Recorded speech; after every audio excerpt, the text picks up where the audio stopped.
یہ تو ہمیں مٹانے کے لیے وہ سب ایک ہونے کا دعویٰ کر رہے ہیں، سب ایک ہو جاؤ، بٹو گے تو کٹو گے، یہ ساری باتیں وہ لوگ بول رہے ہیں۔ ورنہ اتنا اختلاف اس کے یہاں ہے کہ آج بھی اگر کوئی دلت اس کے کنویں کے پاس پانی پی لے تو سچا برہمن اس کنویں کا پانی نہیں پیے گا۔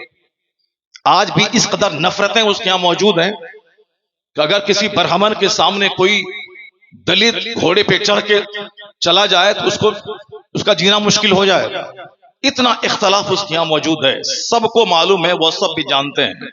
لیکن اس گئے گزرے ماحول میں بھی ہمارے یہاں وہ آنکھ اٹھا کے دیکھ لے، مسجدوں میں اگر اگلی صف میں جمعہ کے دن کوئی فقیر کا بچہ جا کے بیٹھ گیا، جگہ نہیں ہے، اگر سید صاحب بعد میں آ گئے پٹھان صاحب، تو پٹھان صاحب بعد کی صف میں بیٹھیں گے، اگلی صف پر فقیر بیٹھتا ہے۔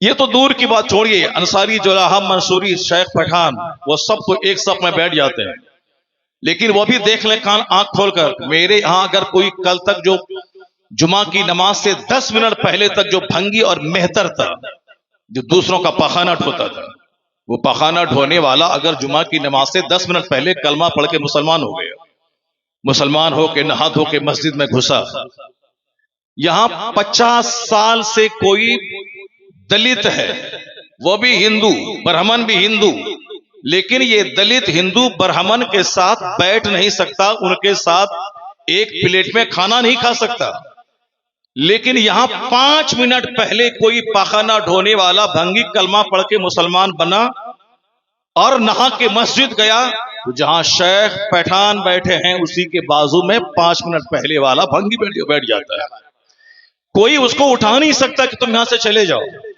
رمضان کا مہینہ ہے، 5 منٹ پہلے کوئی بھنگی کلمہ پڑھ کے مسلمان بنا، اب مسجد میں داخل ہوا، سارے لوگ جان گئے کہ یہ مسلمان ہو گیا، تو اب سید اور پٹھان اور شیخ انصاری منصوری جہاں جس پلیٹ میں کھانا کھا رہے ہیں، اسی پلیٹ میں اس بھنگی کو جو کلمہ پڑھ کے نیا مسلمان بنا ہے وہ بھی اس میں بیٹھ کے کھانا کھاتا ہے۔ اسی کوالٹی کو دیکھ کر کروڑوں کروڑ کفار و مشرکین کلمہ پڑھ کے مسلمان ہو گئے، کروڑوں کروڑ۔ یہ آج کی تاریخ میں 1400 سال کے اندر میں جو 200 کروڑ مسلمان دنیا میں موجود ہیں، یہ ایسے ہی نہیں ہوا، بلکہ اسلام کسی کوالٹی کو دیکھ کر کفار و مشرکین جو سینے میں دل رکھتے تھے وہ سب کلمہ پڑھ کے مومن ہو گئے، کہ ہم لوگ 100 سال سے ایک مذہب کے فالوور ہیں، ایک جگہ بیٹھ نہیں سکتے، ایک ساتھ کھا نہیں سکتے، اور یہاں 5 منٹ پہلے کوئی مسلمان ہوتا ہے تو شیخ پٹھان اور سید کے ساتھ بیٹھ کے دسترخوان میں کھاتا ہے۔ یہاں ہے مانوتا، یہاں ہے آدمیت، یہاں ہے ہیومینٹی، یہاں ہے آپسی اتحاد، تو جہاں عزت ملے اسی مذہب کو قبول کرنا چاہیے۔ بے شمار دلت کلمہ پڑھ کے مومن ہو گئے، چونکہ وہاں انسان کو ذلیل کیا جاتا ہے، اسلام انسان کو عزت عطا فرماتا ہے۔ نعرہ تکبیر، نعرہ میں آپ سے رسالت۔ کہنا چاہتا ہوں کہ جس مذہب اسلام کی کوالٹی کو دیکھ کر دنیا کے کروڑوں کافر مسلمان ہوئے، آج یہ مسلمان ان لوگوں کو دیکھ دیکھ کر اس قدر آپس میں ٹوٹ گئے، اس قدر آپس میں نفرتوں میں گر گئے کہ آج وہ لوگ مجھے دیکھ کر شرماتے ہیں، وہ ہمارا مذاق اڑاتے ہیں، وہ ہماری تہذیب ہمارے کلچر کے خلاف بولتے ہیں۔ ہم نے دنیا والوں کو بتایا تھا کہ علم حاصل کرو، علم طاقت کا نام۔ ہمارے مذہب نے دنیا والوں کو بتایا تھا کہ ماں باپ کا یہ احترام ہے۔ ہمارے مذہب نے کہا تھا کہ پڑوسی کی یہ عزت اور یہ سمان ہے۔ ہمارے مذہب نے کہا تھا کہ بڑے بھائی کا یہ احترام، بڑی بہن کا یہ احترام ہے۔ ہمارے مذہب نے کہا تھا کہ اگر ایک ماں کے پیٹ سے بھائی بہن دونوں پیدا ہوتے ہیں تو باپ کی جائیداد میں دونوں حصے دار ہیں، دونوں کو حصہ ملے گا۔ ہمارے مذہب نے بتایا تھا کہ اگر کوئی کتا بھی پیاسا ہو، اس پیاسے کتے کو پانی دینے کے بعد جنت کی بشارت بخاری شریف میں دی گئی ہے۔ یعنی مانوتا کا پیغام ہم نے دیا، شکشا کا پیغام ہم نے دیا، سنسکرتی کا پیغام ہم نے دیا۔ ہم نے دنیا والوں کو بتایا کہ ظلم مٹانے کے لیے ہمیں اسٹرگل اور جدوجہد کرنا پڑے گا۔ یعنی جتنی بھی گڈ کوالٹیز دنیا میں ہیں جس کو کہا جاتا ہے کہ یہ کام اچھا ہے، ساری اچھائیاں مذہب اسلام نے دنیا کو عطا کی ہے۔ اور جو لوگ غلاظت میں ڈوبے تھے، جو لوگ بالکل گندے ماحول میں رہتے تھے،